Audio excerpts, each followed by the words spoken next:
ಎಲ್ಲರಿಗೂ ನಮಸ್ಕಾರ. ಇವತ್ತು ನಾವು ಊರಿಗೆ ಹೋಗ್ತಾ ಇದ್ದೀವಿ. ನಾವಿದ್ದೀವಿ ಕೆಂಪಮ್ಮ ದೇವರ ಜಾತ್ರೆ.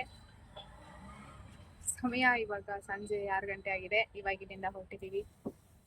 ಹೋಗೋದ್ರೊಳಗಡೆ 9 ಗಂಟೆ ಆಗಬಹುದು. ಕುಮಾರಣ್ಣ ಕೂಡ ನಮ್ಮ ಜೊತೆ ಊರಿಗೆ ಬಂದಿತ್ತು. ಶುಕ್ರವಾರ ನೈಟ್ ನಾವಿಲ್ಲಿಂದ ಹೊರಟಿದ್ದು, ಭಾನುವಾರ ರಿಟರ್ನ್ ಬರೋದು ಅಂತ ಪ್ಲ್ಯಾನ್ ಆಗಿತ್ತು. ಸೊ 2 ದಿನ ಊರಲ್ಲೇ ತುಂಬಾ ಚೆನ್ನಾಗಿತ್ತು. ವಿಡಿಯೋನ ಕೊನೆವರೆಗೂ ಸ್ಕಿಪ್ ಮಾಡಿದೆ ನೋಡಿ.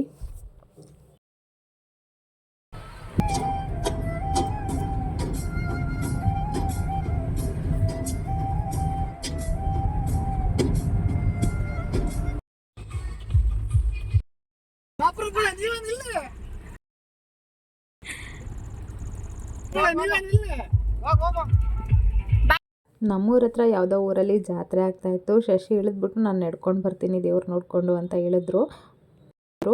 ನೋಡಿದ್ರೆ ಅಲ್ಲಿ ದೇವ್ರ ಹತ್ರ ಯಾರೂ ಇರಲಿಲ್ಲ. ಒಂದು 10-20 ಜನ ಇದ್ರು ಅಷ್ಟೇ. ಇನ್ನು ಮಿಕ್ದವರೆಲ್ಲ ಮುಂದ್ಗಡೆ DJ ಹತ್ರನೇ ಇದ್ರು.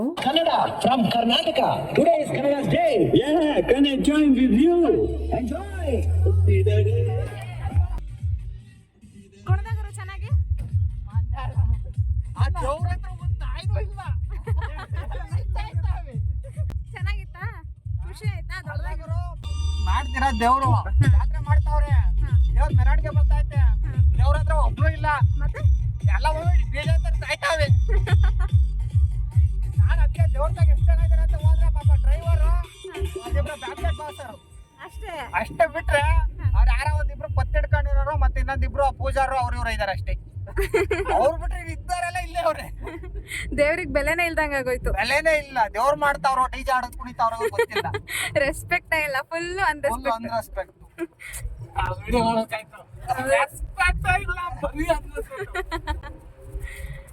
ನೀನ್ ದೊಡ್ಡದಾಗ ಡ್ಯಾನ್ಸ್ ಮಾಡ್ತೀನಿ ಅಂತ ಹೋದ್ರೆ ಡ್ಯಾನ್ಸ್ ಮಾಡ್ತೀನಿ. ದೇವ್ರ ಮಾಡಿ ಡ್ಯಾನ್ಸ್ ಮಾಡೋಣ ಅಂತ ಇವರೆಲ್ಲ DJ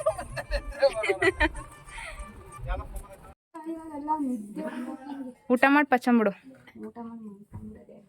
ಎಲ್ಲೆಲ್ಲೂ ನೀವೇ ಕತ್ತೆತ್ತು ಮಗನೆ, ಎತ್ತು ಕತ್ತು. ಊರಿಂದ ನಮ್ಮ ಚಿಕ್ಕಮ್ಮ, ಅಜ್ಜಿ, ನನ್ನ ತಮ್ಮ ಮತ್ತು ಇವರು ಅಮ್ಮಯ್ಯಜ್ಜಿ ಅಂತ ನಮ್ಮ ಅಜ್ಜಿ ಎಲ್ಲರೂ ಬಂದಿದ್ದರು. ಪಾಪ ಅವರೇ ಎಲ್ಲ ಸೇರ್ಕೊಂಡು ಅಡುಗೆ ಮಾಡಿದರು ಇವತ್ತು. ಪಾಪ ಅವ್ರಿಗೆ ಊರಿಂದ ಬಂದು ರೆಸ್ಟೇ ಇಲ್ಲ, ಇಲ್ಲೂ ಬಂದು ಕೆಲಸ ಮಾಡಿದ್ದಾರೆ. ಏನೋ ಮಾತಾಡ್ತಿದ್ದೀರಾ ಮಾವ ಅಳಿಯ? ದೊಡ್ಡ ಮಾವ ಚಿಕ್ಕಳಿಯ ಕಷ್ಟ ಸುಖ ಮಾತಾಡಿ.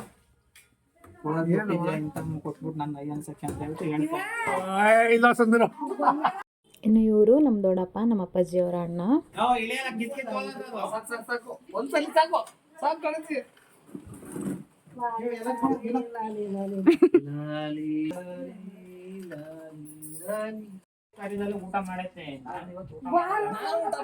ನೀನೇ ಊಟ ಮಾಡಲ್ಲ?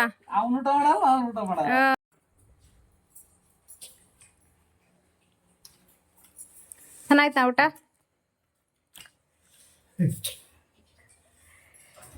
ಏನಪ್ಪ ಸಮಾಚಾರ? ಚೆನ್ನಾಗೈತಾ? ಜೋರ ಜಾತ್ರೆ ಎಲ್ಲ ಮಾಡ್ಬಿಟ್ಟವ್ರೆ. ನಾನು ಹುಡುಗ ಟೈಮಿಗೆ ಕರೆಕ್ಟಾಗಿ ಬಂದಿದ್ದೀನಿ. ತಗೊಂಡಿದ್ದೀನಿ ಮಮ್ಮಿ, ಸಾಕು. ಪಾಪ ನಮ್ಮ ಪೂರ್ಣಜ್ಜಿ, ನಮ್ಮ ಚಿಕ್ಕಮ್ಮ ಮತ್ತು ಅಮ್ಮಜ್ಜಿ, ನಮ್ಮಮ್ಮ ಎಲ್ಲ ಅವರೇ ಸೇರ್ಕೊಂಡು ಅಡುಗೆ ಮಾಡಿದರು. ಪ್ರತಿ ಸಲ ನಾನು ಹೋಗ್ತಾ ಇದ್ದೆ ಅಡುಗೆ ಮಾಡೋದಕ್ಕೆ. ಒಂದಿನ ಮುಂಚೆನೇ ಹೋಗ್ತಾ ಇದ್ದೆ ಹಬ್ಬದಲ್ಲಿ. ಬಟ್ ಈ ಸಲ ಹೋಗೋಕ್ಕಾಗಲಿಲ್ಲ, ಕೆಲಸ ಇತ್ತು ಅಂತ. ಸೊ ತುಂಬ ಚೆನ್ನಾಗಿತ್ತು ಊಟ ಎಲ್ಲ. ಇವರು ನಮ್ಮ ಚಿಕ್ಕಪ್ಪ. ನಂದು ವಿಡಿಯೋ ಮಾಡು, ಇವ್ರು ನೋಡಿ ರೋಡಲ್ಲಿ ಅವಸ್ಥೆ, ಒಳಗಡೆ ಸೆಕೆ ಆಗುತ್ತೆ ಅಂತ ನಾವು ರೋಡಲ್ಲಿ ಮಲ್ಕೊತೀವಿ ಅಂತ ಹೊರಗಡೆ ಮನೆ ಮುಂದೆ ಕಲ್ಲಾಕಿದ್ದಾರೆ ನಮ್ಮ ಅಪ್ಪಾಜಿ. ಅದರ ಮೇಲ್ಗಡೆ ಚಾಪೆ ಹಾಸ್ಕೊಂಡು ರೋಡಲ್ಲಿ ಸೊಳ್ಳೆ ಪರ್ದ ಕಟ್ಕೊಂಡು ಮಲ್ಕೋತೀವಿ ಅಂತ ಬಂದಿದ್ದಾರೆ. ಊನವ ಜೋರಾಗಿ ಮಳೆ ಬಂದ್ಬಿಡ್ಬೇಕು. ಬರುತ್ತೆ, ನಂದೇ ಶಾಪ ಬರುತ್ತೆ. ನನ್ನ ನಾಲ್ಗೆಲ್ಲೂ ಮಚ್ಚೆ ಇದೆ, ಬರುತ್ತೆ, ಬಂದೇ ಬರುತ್ತೆ. ರೋಡಲ್ಲಿ ತಣ್ಣಗೆ ಸೊಳ್ಳೆ ಪರ್ದದ ಅಡಿಲಿ ಬಿಸಿಲಿನ ಬೇಗೆ ಸೆಕೆ ತಡೆಯಾಗದೆ ರೋಡಿಗೆ ಬಂದು ಸೊಳ್ಳೆ ಪರ್ದೆ ಹಾಕೊಂಡು ಮನೆ ಕಂಡಿದ್ದೀವಿ. ಹೇಗಿದೆ ಅನುಭವ? ನಿದ್ದೆ ಮಾಡಿದ ಯಾವತ್ತಾದ್ರೂ ರೋಡ್ ಮೇಲೆ ಸೊಳ್ಳೆ ಪರ್ದೆ ಕಟ್ಕೊಂಡು ಮಲ್ಕೋತೀನಿ ಅಂತ ಮನೆ ಕಂಪ್ತೀನಿ ಅಂತ ಅನ್ಕೊಂಡಿರ್ಲಿಲ್ಲ. ಅದು ಒಬ್ಬಂಟಿಯಾಗಿ ಈ ನನ್ನ ಮಗನ ಜೊತೆ ಮನೆ ಕಂಪ್ತಾ ಇದ್ದೀನಿ. ಅದು ಮಲ್ಕೋತಿರೋದಲ್ಲ ದುರಂತ ಅಂದ್ರೆ.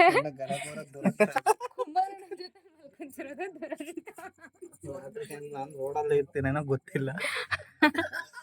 ನಾವ ಗ್ಯಾರಂಟಿ ಕೊಡಕ್ಕಾಗಲ್ಲ, ನಾವು ಭರವಸೆ ಕೊಡಕ್ಕಾಗಲ್ಲ ನೀವು ಇಲ್ಲೇ ಮಲಗಿರ್ತೀರಾ ಬೆಳ್ಕರಿವರೆಗೂ ಅಂತ. ನಾನಂತೂ ಎಕ್ಸಾಕ್ಟ್ಲಿ ಹೇಳ್ತೀನಿ, ಈ ಪ್ಲೇಸ್ ಹಿಂಗೆ ಮಲ್ಕಿರ್ತೀವಿ ಅಂತ ನಾನು 100% ಹೇಳಲ್ಲ. ಯಾಕಲ್ಲ? ಆರೆಂಜ್ಗೆ ಎಲ್ಲೆಲ್ಲಿ ಕೈ ತಕೊಂಡನ? ಗೊತ್ತಿರಲ್ಲ. ಅಲ್ಲ ನೀವ್ ಹೆಂಗಾದ್ರೂ ಒದ್ದಾಡಿ ಅದು ಸಮಸ್ಯೆ ಅಲ್ಲ.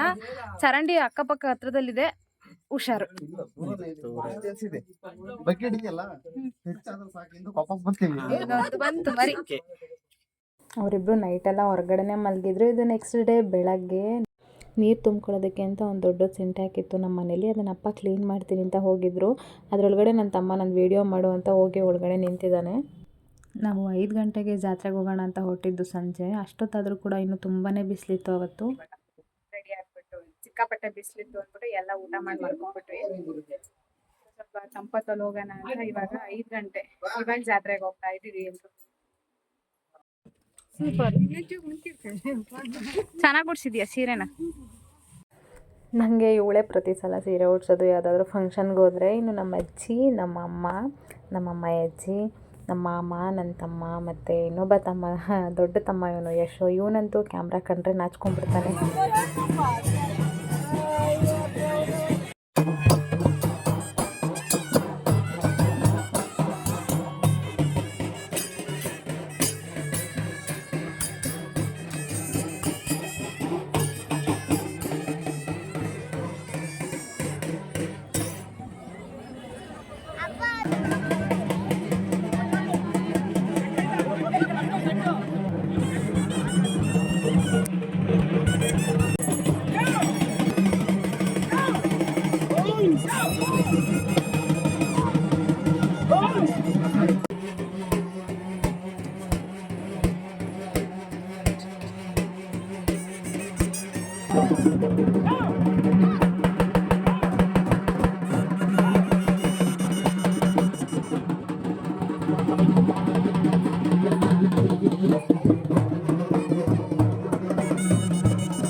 ನನಗಂತೂ ಸ್ವಾಮಿದೇವ್ರು ಕುಣಿಯೋದು ನೋಡೋದಕ್ಕಂತೂ ತುಂಬಾ ಇಷ್ಟ.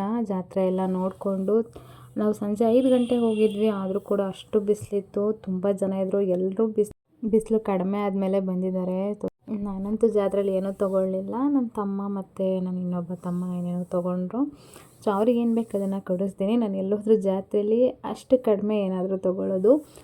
ತುಂಬ ಸುಸ್ತಾಗ್ತಿತ್ತು, ಬಾಯಾರಿಕೆ ಆಗ್ತಾಯಿತ್ತು ಅಂತ ಎಲ್ಲರೂ ಕಬ್ನಲ್ಲಿ ಕುಡಿದ್ವಿ. ಕಬ್ನಲ್ಲಿ ನನಗೆ ರಾಟೆಯಲ್ಲಿ ಆಟ ಆಡೋದಂತಂದರೆ ತುಂಬಾ ಇಷ್ಟ. ಯಾವ ಜಾತ್ರೆಗೆ ಹೋದರೂ ಮಿಸ್ಸೇ ಇಲ್ಲ. ಚಿಕ್ಕದಿತ್ತು ರಾಟೆ ಇದು, ಆದರೂ ಪರವಾಗಿಲ್ಲ ನಾನು ಆಡಲೇಬೇಕು ಅಂತ ಹೋಗಿದ್ದೆ. ನನಗಂತೂ ಸಿಕ್ಕಾಬಿಟ್ಟೆ ಇಷ್ಟ. ಸಮಾಧಾನ ಆಗೋವರೆಗೂ ಇಳಿಯೋದೇ ಇಲ್ಲ, ನಾನು ಆಡ್ತಾನೇ ಇರ್ತೀನಿ. ಶಶಿ ಬರಲಿಲ್ಲ, ನೀನು ಎಷ್ಟಾದರೂ ಆಡ್ಕೊಂಡು ನಾನು ಬರಲ್ಲ ಅಂತ ಬಿಟ್ಬಿಟ್ಟಿದ್ರು. ಅದಕ್ಕೆ ನಾನು, ನಮ್ಮ ಚಿಕ್ಕಮ್ಮ, ನನ್ನ ತಮ್ಮ ಮತ್ತು ಕುಮಾರಣ್ಣ, ನಾವು 4 ಜನ ಮಾತ್ರ ಆಟ ಆಡಿದ್ವಿ. ನಾನಂತೂ ಸಿಕ್ಕಾಪಟ್ಟೆ ಎಂಜಾಯ್ ಮಾಡಿದೆ. ನನ್ನ ತಮ್ಮ ಕೂಡ ಇದೇನೋ ಆಟ ಆಡ್ಕೊಂಡು ಎಂಜಾಯ್ ಮಾಡ್ತಾಯಿದ್ದ. ಇನ್ನು ಹಾಗೆ ಫ್ರೆಂಡ್ಸ್ ಸಿಕ್ಕಿದ್ರು, ಫ್ರೆಂಡ್ಸ್ನೆಲ್ಲ ಮಾತಾಡಿಕೊಂಡು ಹೊರಟ್ವಿ. ಊರಿಗೆ ಹೋದರೆ ಹಾಗೆ ಅಲ್ವಾ, ಹಳೆ ಫ್ರೆಂಡ್ಸ್ ಎಲ್ಲ ಸಿಗ್ತಾರೆ, ಒಂಥರ ಖುಷಿಯಾಗುತ್ತೆ ಅವ್ರನ್ನೆಲ್ಲ ಮೀಟ್ ಮಾಡೋದು. ಇನ್ನು ಇದ್ರ ಪಾರ್ಟ್ 2 ವಿಡಿಯೋ ಅಂತೂ ತುಂಬಾ ಚೆನ್ನಾಗಿದೆ. ಖಂಡಿತ ನೀವು ಅದನ್ನು ಎಂಜಾಯ್ ಮಾಡ್ತೀರಾ. ನೆಕ್ಸ್ಟ್ ಡೇ ನಾವೆಲ್ಲ ತೋಟಕ್ಕೆ ಹೋಗಿದ್ವಿ. ಅಲ್ಲಂತೂ ಸಖತ್ ಎಂಜಾಯ್ ಮಾಡಿದ್ದೀವಿ. ಆದಷ್ಟು ಬೇಗ ಆ ವಿಡಿಯೋನು ಅಪ್ಲೋಡ್ ಮಾಡ್ತೀನಿ, ಮಿಸ್ ಮಾಡಿದೆ ನೋಡಿ. ಅಷ್ಟೇ, ಜಾತ್ರೆ ದಿನ ಐಸ್ ಕ್ರೀಮ್ ತಿಂದ್ಕೊಂಡು ಒಂದು ಮನೆಗೆ ಹೋಗೋದ್ರೊಳಗೆ ಒಂದು 8 ಗಂಟೆ ಆಗೋಗ್ಬಿಟ್ಟಿತ್ತು. ಇಷ್ಟೇ ಈ ವಿಡಿಯೋ ಇಷ್ಟ ಆಗಿದೆ ದಯವಿಟ್ಟು ಒಂದು ಲೈಕ್ ಮಾಡಿ. ವಿಡಿಯೋನ ಕೊನೆವರೆಗೂ ನೋಡಿದ್ದಕ್ಕೆ ತುಂಬ ಥ್ಯಾಂಕ್ಸ್. ದಯವಿಟ್ಟು ಚಾನಲ್ನ ಸಬ್ಸ್ಕ್ರೈಬ್ ಮಾಡಿ, ಸಪೋರ್ಟ್ ಮಾಡಿ. Thank you for watching. ಆದಷ್ಟು ಬೇಗ ಪಾರ್ಟ್ 2 ವಿಡಿಯೋನ ಅಪ್ಲೋಡ್ ಮಾಡ್ತೀನಿ. ಮಿಸ್ ಮಾಡಿದೆ ಅದನ್ನು ನೋಡಿ ಸಪೋರ್ಟ್ ಮಾಡಿ.